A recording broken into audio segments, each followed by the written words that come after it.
Lu pernah mikir gak sih, apa jadinya kalau satu kota, sebuah peradaban yang makmur dengan ribuan penghuni, tiba-tiba lenyap di telan bumi hanya dalam semalam?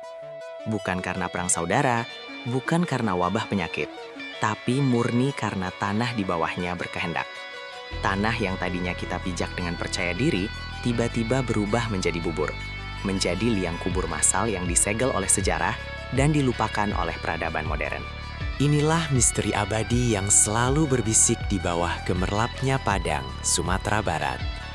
Kota modern, ramai dan sibuk, yang berdiri tepat di atas apa yang diakini banyak orang sebagai situs makam massal sebuah peradaban Minangkabau kuno yang arogan.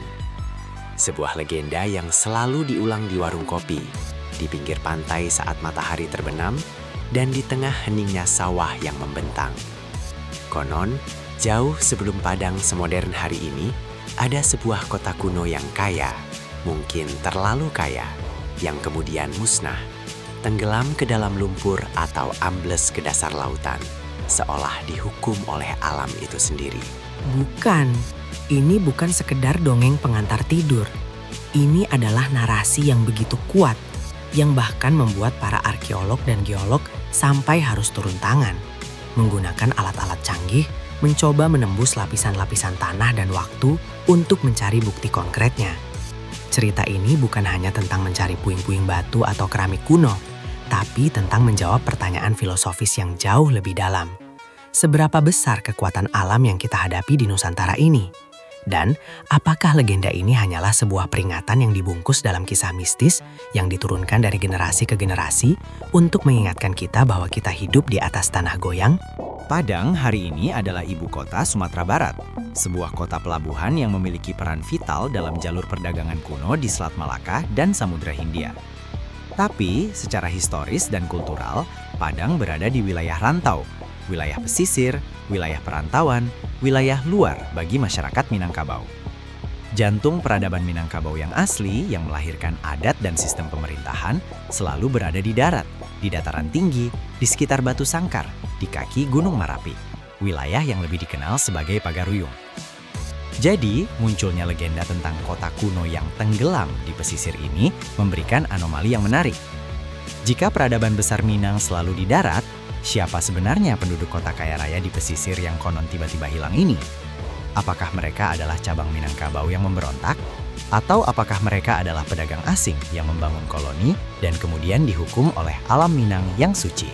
Inilah yang membuat kisah ini layak diulas tuntas. Kita akan membongkar Tambo Minangkabau, mencocokkannya dengan temuan-temuan geologis yang mengerikan, dan menganalisis mengapa Sumatera Barat, khususnya Padang, adalah salah satu lokasi paling geologis di planet ini yang mungkin memang menyimpan rahasia kota-kota yang hilang. Kita akan mencari tahu dari sudut pandang ilmiah dan historis. Benarkah ada Atlantis versi Minangkabau yang terkubur, menunggu untuk ditemukan, tepat di bawah hiruk-pikuk jalanan tempat nasi Padang yang paling otentik disajikan? Mari kita mulai penelusuran fakta yang akan membuat lo merinding, karena jawabannya mungkin lebih dekat dan lebih menakutkan dari yang lo bayangkan. Faktanya, fakta ini bergetar di bawah kaki kita. Untuk memahami misteri ini, kita harus terlebih dahulu menyelami inti dari kebudayaan Minangkabau, yaitu Tambo. Tambo bukan sekadar sejarah tertulis. Tambo adalah narasi lisan, semacam sejarah yang cair, yang diwariskan melalui mama kakemenakan. Seringkali, batas antara fakta, mitos, dan pelajaran moral di dalamnya menjadi sangat tipis. Legenda kota tenggelam di Padang ini, atau sering disebut sebagai Nagari Seribu Rumah Gadang yang hilang, adalah salah satu cerita paling mistis yang pernah tercatat dalam memori kolektif Minang. Legenda yang paling populer menyebutkan bahwa kota yang hilang ini adalah sebuah pelabuhan dagang yang sangat makmur, jauh lebih makmur daripada Padang di era kolonial awal. Mereka memiliki harta benda yang melimpah, jaringan dagang yang terhubung hingga ke India dan Tiongkok, dan hasil bumi yang melimpah ruah. Namun, kemakmuran ini membawa malapetaka. Penduduknya menjadi sombong, lupa diri, dan mengabaikan adat. Mereka melupakan prinsip adat Basandi Syara, Syara Basandi Kitabullah, dan malah terjebak dalam kehidupan hedonis, melupakan Mamak, dan mengabaikan ajaran leluhur. Menurut versi Tambo dari daerah pesisir selatan, kesombongan ini mencapai puncaknya ketika salah seorang pemimpin mereka, seorang rajo atau pamulu yang serakah, berani menantang kuasa alam. Dalam beberapa versi, rajo ini dikisahkan membuang kotoran ke laut sebagai tanda pelecehan terhadap laut nan biru yang selama ini memberi mereka rezeki. Tindakan itu dianggap sebagai sumpah yang memancing murka penghuni laut. Dalam versi lain, sang rajo bahkan berani mengatakan bahwa dia tidak memerlukan Gunung Marapi karena semua kekayaannya berasal dari laut. Kalimat itu adalah pengkhianatan fatal terhadap alam Minangkabau. Dan seperti kisah Atlantis yang tiba-tiba ditelan lautan, Tambo ini menceritakan bahwa dalam satu malam yang gelap, diiringi gemuruh yang dahsyat, tanah di bawah kota itu mulai bergoyang dan mencair. Bukan hanya gempa, tapi seolah-olah seluruh fondasi kota itu ditarik ke bawah oleh kekuatan tak kasat mata. Air laut masuk, bercampur dengan lumpur dan pasir yang mencair, dan kota itu tenggelam tanpa bekas. Keesokan harinya, yang tersisa hanyalah ombak dan pantai yang kosong. Hanya segelintir orang yang berhasil selamat, menjadi saksi bisu yang kemudian menyebarkan kisah ini sebagai pelajaran abadi. Pertanyaannya, kenapa cerita ini harus kita anggap serius? Karena Padang dan wilayah pesisirnya memang dibangun di atas dataran aluvial, tanah endapan sungai dan laut yang sangat labil. Orang Minangkabau kuno yang terkenal cerdas dalam membaca alam, pasti sadar betul bahwa tinggal di pinggir pantai di wilayah ini adalah pertaruhan hidup mati. Oleh karena itu, Tambo ini yang dibalut mistis dan moral bisa jadi adalah cara mereka untuk mencatat sebuah bencana alam super besar yang benar-benar terjadi. Kita tahu bahwa peradaban besar Minangkabau, Kerajaan Pagaruyung, fokus pada pertanian dan sistem sosial darat. Mereka tidak pernah membangun pusat administrasi dan spiritual mereka di pesisir. Namun, mereka pasti memiliki pelabuhan niaga untuk menghubungkan lada, emas, dan rempah-rempah mereka ke dunia luar. Jadi, kota yang hilang ini kemungkinan besar adalah sebuah kota pelabuhan satelit yang dibangun seadanya, yang berfungsi sebagai pintu gerbang Pagaruyung ke Samudra Hindia. Inilah benang kusut yang harus kita urai. Apakah yang hilang itu adalah kota batu yang megah seperti yang dibayangkan, atau hanyalah perkampungan dagang yang menjadi korban pertama dari murka geologi yang tak terhindarkan? Jawabannya ada di bawah lapisan geologi Padang yang menyimpan rahasia terbesarnya. Ketika kita bicara tentang kota kuno Minangkabau, secara otomatis pikiran kita akan melayang ke Istana Basa Pagaruyung di tanah datar. Istana yang megah, simbol kebesaran adat dan kerajaan, yang meskipun sudah beberapa kali terbakar dan dibangun ulang, tetap menjadi poros peradaban Minang. Pagaruyung berada di wilayah darat, jauh di pedalaman, dikelilingi oleh sawah dan diapit oleh Gunung Marapi dan Singgalang. Lalu, mengapa harus ada legenda kota kuno di Padang di wilayah rantau? Jawabannya terletak pada dinamika ekonomi Minangkabau kuno. Meskipun pusat spiritual dan politik ada di darat, mereka tidak bisa hidup tanpa rantau. Rantau adalah gerbang keluar masuknya peradaban dan kekayaan. Minangkabau adalah penghasil utama emas dan lada di Sumatera. Emas dan lada ini harus dibawa ke pelabuhan, ditukarkan dengan porselen Tiongkok, kain dari India, dan mata uang dari Timur Tengah. Inilah peran vital yang dimainkan oleh kota-kota pesisir. Sebelum Padang dikenal sebagai pelabuhan utama di abad ke-17, ada beberapa pelabuhan lain yang jauh lebih tua, seperti Air Bangis atau Indrapura di selatan. Legenda kota yang hilang ini bisa jadi merujuk pada salah satu pelabuhan kuno yang berfungsi sebelum Padang. Bayangkan, sebuah kota yang tumbuh cepat karena perdagangan emas Pagaruyung, namun karena pertumbuhan yang begitu cepat dan didominasi oleh pendatang, kota ini mungkin tidak sepenuhnya mengadopsi adat Minangkabau yang kental. Kota ini menjadi tempat pertemuan budaya, tempat uang berbicara lebih keras daripada Pangulu. Dari sudut pandang arkeologi, sayangnya, sulit sekali menemukan jejak peradaban permanen yang signifikan di wilayah pesisir Padang yang lebih tua dari abad ke-16. Hal ini karena konstruksi Minangkabau secara umum sangatlah organik. Rumah gadang, istana, dan bahkan benteng mereka, sebagian besar terbuat dari kayu surian atau kayu besi yang kuat, tapi pada akhirnya akan membusuk di iklim tropis yang lembab. Tidak seperti peradaban Jawa yang membangun candi dari batu andesit atau batu bata, peradaban di Sumatera Barat jarang meninggalkan jejak batu yang masif, kecuali beberapa situs megalitikum dan batu-batu prasasti yang tersebar di pedalaman. Ketika sebuah kota yang terbuat dari kayu dilanda gempa, Tsunami atau fenomena likuifaksi, seluruh bangunannya akan tercerabut dan hancur tanpa sisa, meninggalkan hanya puing-puing kecil yang sangat sulit dicari. Bandingkan dengan Pompei di Italia, yang terbuat dari batu dan terkubur abu, sehingga strukturnya tetap utuh. Kota kuno Padang, jika benar ada, tidak terkubur, tapi terlarut dan tenggelam. Sekarang, mari kita tinggalkan mitos dan mari kita berhadapan dengan fakta keras dari ilmu kebumian. Inilah bagian yang paling mind-blowing dari seluruh misteri ini. Padang dan seluruh pesisir barat Sumatera terletak tepat di atas salah satu zona paling berbahaya di planet ini, Sunda Megatrust. Bayangkan lempeng tektonik India-Australia yang padat sedang menabrak, mendesak, dan menyusup ke bawah lempeng Eurasia, tempat Sumatera berada. Titik pertemuan ini, yang membentang dari Aceh hingga ke selatan Jawa, adalah pabrik penghasil gempa raksasa atau mega earthquake. Energi yang terkumpul dari tabrakan ini dilepaskan setiap beberapa ratus tahun sekali, dan ketika dilepaskan, kekuatannya bisa mencapai magnitudo 9.0 ke atas. Bencana geologi yang menimpa pesisir Sumatera Barat secara historis memiliki 3 komponen yang mematikan. Yang ketiganya secara sempurna menjelaskan bagaimana sebuah kota bisa tiba-tiba lenyap atau tenggelam. Komponen kedua, subsidence. Inilah rahasia kenapa kota itu tenggelam. Ketika lempeng tektonik di bawah Padang bergeser, sebagian besar daratan pesisir Padang secara harfiah jatuh atau ambles ke bawah permukaan laut dalam hitungan menit. Peristiwa ini bukan fiksi. Pada gempa Sumatera 2007, tercatat beberapa pulau kecil di dekat Mentawai ambles hingga 1 meter.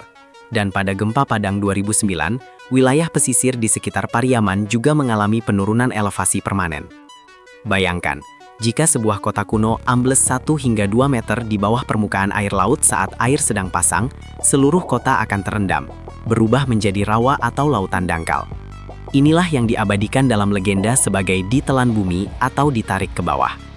Komponen ketiga, likuifaksi. Ini adalah fenomena paling mengerikan dan paling akurat dalam menjelaskan kenapa peradaban itu hilang tanpa jejak. Padang dibangun di atas sedimen aluvial yang kaya air dan pasir. Ketika gempa besar mengguncang, tekanan air di dalam tanah meningkat drastis hingga sedimen tersebut kehilangan kekuatannya dan berubah menjadi cairan seperti bubur atau agar-agar. Bangunan di atasnya, bahkan yang terbuat dari kayu, akan kehilangan fondasi dan tenggelam ke dalam bubur pasir air tersebut, atau terdorong ke permukaan lalu ambles lagi dengan sangat cepat. Pada tahun 2009, kita melihat rumah-rumah dan bangunan besar di Padang Pariaman berjalan, dan kemudian ambles ke dalam tanah yang mencair ini. Jika ini terjadi pada perumahan modern, bayangkan apa yang terjadi pada pemukiman kuno yang fondasinya jauh lebih sederhana. Sejarah mencatat bahwa bencana geologi seperti ini sudah terjadi berulang kali. Gempa dan tsunami dahsyat 1833, misalnya, adalah salah satu mega earthquake yang menghantam pesisir ini. Jika ada kota pelabuhan besar yang berdiri saat itu, kota tersebut pasti musnah. Legenda kota tenggelam mungkin bukan merujuk pada satu kota kuno saja, tapi pada serangkaian bencana yang berulang kali menghancurkan kota-kota pesisir. Jadi, ketika Tambo berbicara tentang dewa laut atau murka alam yang menarik kota ke bawah, secara ilmiah, mereka sedang mendeskripsikan subsidence dan likuifaksi yang disebabkan oleh Sunda Megatrust. Para arkeolog dan geofisikawan sering menggunakan teknologi canggih seperti ground penetrating radar dan seismic survey untuk melihat ke dalam tanah tanpa harus menggali. Hasil dari survei ini di beberapa lokasi yang dicurigai memang menunjukkan anomali. Namun, anomali ini belum bisa dikonfirmasi sebagai reruntuhan kota besar. Selain arkeologi, kita perlu melihat peta kuno dari era sebelum Belanda memegang kendali penuh. Peta-peta ini seringkali mencatat nama-nama permukiman penting. Namun, tidak ada satupun peta atau catatan kuno yang secara gamblang menyebutkan adanya kota metropolis besar yang tiba-tiba lenyap di lokasi Padang sebelum abad ke-16. Yang ada hanya catatan tentang permukiman yang sering diserang atau ditinggalkan. Ini membawa kita pada kesimpulan penting. Kota yang hilang itu kemungkinan besar bukanlah metropolis batu yang permanen, melainkan sebuah jaringan permukiman dagang yang labil dan terbuat dari kayu, yang secara kolektif disebut sebagai kota dalam Tambo. Kisah tentang kota yang tenggelam di Padang ini juga memiliki kemiripan mencolok dengan legenda Teluk Mande di pesisir selatan, yang juga dikisahkan tenggelam karena penduduknya yang sombong. Ini menunjukkan bahwa legenda kota yang dihukum adalah motif umum di seluruh pesisir barat Sumatera yang rawan bencana. Ini adalah mekanisme budaya untuk memproses trauma kolektif akibat bencana alam yang berulang dan mengubahnya menjadi kode etik sosial. Jangan pernah sombong terhadap alam, karena alam bisa mengambil segalanya dalam sekejap. Jadi, fakta yang kita temukan adalah, secara ilmiah, memang ada kota atau permukiman yang berulang kali tenggelam di bawah padang akibat geologi yang tidak stabil. Secara historis, tidak ada bukti peta kuno atau prasasti yang menunjukkan adanya kerajaan metropolis raksasa yang musnah. Misteri ini terjawab di tengah-tengah. Legenda kota kuno Minangkabau yang hilang adalah fakta geologis yang dibungkus dalam moralitas kuno. Kota itu hilang bukan karena dewa, tapi karena hukum alam yang keras. Setelah kita bongkar dari sisi geologi, arkeologi, dan Tambo, kita sampai pada analisis final. Kenapa legenda ini, meski bukti fisiknya samar, harus tetap dipertahankan dan diceritakan ulang di setiap generasi Minangkabau? Jawabannya terletak pada fungsi legenda itu sendiri sebagai kato pusako dan pedoman hidup. Legenda kota tenggelam atau Nagari Seribu Rumah Gadang yang hilang ini memiliki nilai edukatif yang sangat tinggi, jauh lebih berharga daripada hanya menemukan puing-puing kota. Nilai utamanya adalah pengingat akan kerendahan hati terhadap alam. Di Minangkabau, konsep alam takambang jadi guru adalah filosofi hidup utama. Alam adalah sumber ilmu, sumber kehidupan, dan juga sumber malapetaka. Dalam legenda ini, kesombongan raja yang menantang lautan adalah simbol dari arogansi peradaban yang merasa bisa menguasai alam. Mereka lupa bahwa mereka hidup di atas garis patahan yang sewaktu-waktu bisa memusnahkan mereka. Ketika kota itu tenggelam, itu adalah pelajaran yang sangat mahal, bahwa kekayaan, emas, dan pelabuhan yang megah tidak akan berarti apa-apa ketika hukum alam yang paling mendasar mulai berlaku. Jika kita membandingkan dengan Padang modern hari ini, legenda ini menjadi sangat relevan. Padang modern dengan gedung-gedung bertingkat, pusat perbelanjaan, dan infrastruktur masif berdiri di atas ancaman geologis yang sama dengan kota yang hilang itu. Bencana 2009 adalah reminder yang mahal bahwa ancaman itu nyata. Legenda itu kini berubah dari kisah kuno menjadi ramalan yang bisa terulang kapan saja. Siapa tahu, 500 tahun dari sekarang, keturunan kita akan menceritakan legenda tentang kota Padang modern yang sombong dan lupa adat yang tiba-tiba lenyap ditelan tsunami dan likuifaksi.